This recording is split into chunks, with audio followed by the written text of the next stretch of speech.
is called the State of Minnesota versus Derek Chauvin. This case is not called the State of Minnesota versus the police. It is not. Policing is a noble profession, and it is a profession. You met several Minneapolis police officers during this trial. You met them. They took the stand. They testified. Make no mistake, this is not a prosecution of the police. It is a prosecution of the defendant. And there's nothing worse for good police than a bad police who doesn't follow the rules, who doesn't follow procedure, who doesn't follow training, who ignores the policies of the department, the motto of the department, to protect with courage, to serve with compassion. Chief Arredondo, the chief of police in Minneapolis Police Department, he took the stand and he testified and he told you what that badge that he wears over his heart means. It's a public service. It's a public trust.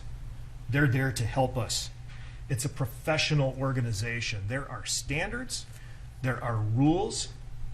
There's a code of conduct.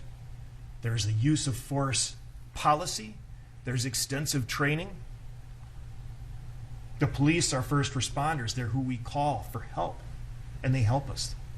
They have CPR training. If there's more training than simply use of force. There's more to policing than putting handcuffs on people and hauling them away, to be true, right?